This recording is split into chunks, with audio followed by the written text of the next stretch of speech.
Pemirsa, apa kabar? Saya Jonathan membawakan Warta Berita PTS tanggal 25 November. Pertandingan 2024 WBSC Premier 12 atau kejuaraan bisbol dunia 12 besar berlangsung di Tokyo Dome kemarin.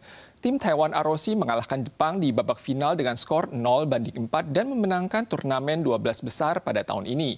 Usai pertandingan, para pemain terharu dan menangis. Sementara para pendukung di Taiwan bersorak hingga suaranya parau. Area siaran luar ruangan di Kaohsiung, kota Taipei dan New Taipei dipadati orang. Ciai bahkan membagikan stik ayam goreng secara gratis.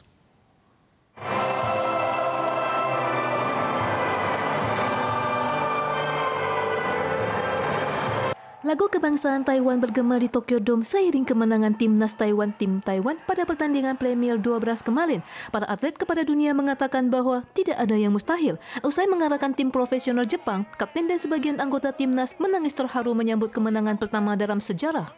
可能是我没几次的中华队，对，所以很谢谢这次的年轻选手。 Atlet peserta pertandingan kali ini tergolong muda dengan usia rata-rata 24,5 tahun. Pelatih menyampaikan salah satu faktor kemenangan kali ini adalah keberanian dan kekompakan tim yang sangat kuat. 大家蛮争气，而且投手、野手都将士用命。我觉得他们这一次真的打得太棒了。 Usai pertandingan, banyak penggemar tinggal di stadion dan memberikan semangat kepada para atlet yang berkeliling dengan berteriak tim Taiwan sambil menyaksikan sejarah pergantian generasi baru tim Taiwan.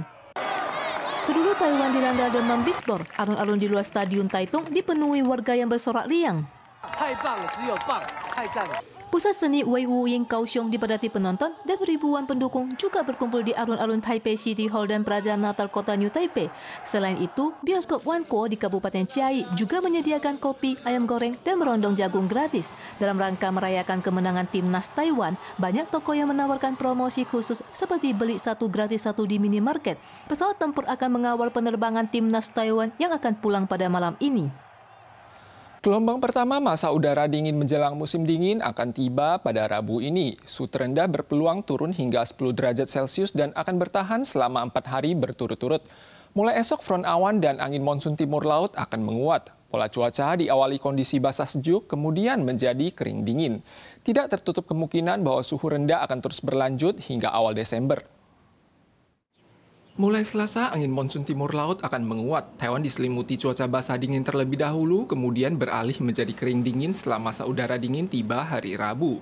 Seluruh Taiwan akan merasakan penurunan suhu. Terendah berpotensi mencapai 10 derajat Celcius yang akan bertahan setidaknya 4 hari. Setelah masa udara dingin kontinental tiba, pakar tidak menutup kemungkinan bahwa suhu rendah akan terus berlanjut hingga awal Desember. Terkait apakah akan menguat menjadi masa udara beku masih perlu diamati. Namun bagaimanapun juga, intensitas gelombang suhu rendah ini sangat dahsyat. Warga disarankan mengenakan pakaian berlapis untuk menjaga kehangatan tubuh. Keluarga imigran baru di Taiwan juga menghadapi berbagai masalah perawatan. Namun layanan sistem perawatan jangka panjang malah membingungkan mereka. Sejumlah ormas termasuk Trans-Asia Sister Association meluncurkan paket perawatan jangka panjang dalam 7 bahasa. Juga berharap agar pemerintah mendata kendala perawatan yang dihadapi keluarga imigran baru. 每天都是我在照顾，然后没有人可以帮助我，真的好累哦。 Banyak keluarga imigran baru di Taiwan menghadapi dilema perawatan seperti harus bekerja sambil merawat suami yang sakit dan tidak mampu membayar biaya pengasuh. Di bawah kondisi yang terjepit, imigran baru yang tidak memiliki KTP cenderung tidak paham tentang sistem layanan perawatan jangka panjang atau PJP di Taiwan. 现在没有拿到身份证的姐妹，其实是不能使用长照的，也因此他们在台湾住了20-30年，然后生养子女、照顾公婆，但是他们老了倒了。 却没有办法用到长照服务。 Survei Ditjen Imigrasi menunjukkan 39% imigran baru telah tinggal di Taiwan selama lebih dari 20 tahun dan hampir 15% diantaranya berusia di atas 55 tahun. Para saudari imigran baru cenderung memiliki masalah perawatan jangka panjang saat memasuki usia senja. Untuk itu, TASAT mengumpulkan berbagai skenario kondisi dan meluncurkan paket perawatan dalam berbagai bahasa. Selain itu, juga berseru kepada pemerintah untuk mendata secara masif kendala perawatan yang dialami oleh imigran baru. 不只是婚姻移民家庭，其实我们现在希望可以揽才各国的这个专业人士，未来其实它也会使得，如果我们这个没有做好的话，其实我们揽人才他不会留下来。Pakar menyebutkan sistem kesejahteraan sosial di Taiwan dirancang khusus untuk penduduk lokal. Baik regulasi maupun implementasinya sering tidak sesuai dengan kebutuhan keluarga imigran. Tak hanya demi imigran baru yang menikah, bila Taiwan hendak merekrut tenaga asing terampil di masa mendatang, ini merupakan jalur reformasi yang terbentang panjang. Iguana merajalela dan bencana pun telah merambah ke wilayah utara. Belum lama ini, iguana juga muncul di Yunlin dan Miaoli. Menanggapi hal ini, pemerintah setempat akan memulai latihan penangkapan. Warga yang berhasil menangkap iguana setelah menerima pelatihan akan diberi bonus $250 Taiwan per ekor. Lewat upaya ini diharapkan sekitar 120.000 ekor iguana dapat diberantas pada tahun depan.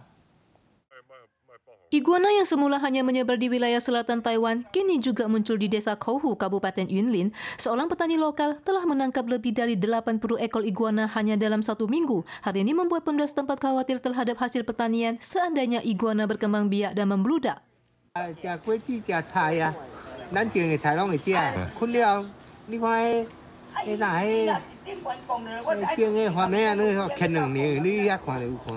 Iguana yang berasal dari Amerika Latin ini mulai diimpor sebagai hewan peliharaan sekitar 30 tahun yang lalu. Namun banyak dari mereka kemudian dilepaskan ke alam liar sehingga berkembang biak di 10 kota kabupaten wilayah sentral ke selatan dan kini mulai menyebar ke utara. Dinas Pertanian juga mulai merencanakan strategi penangkapan.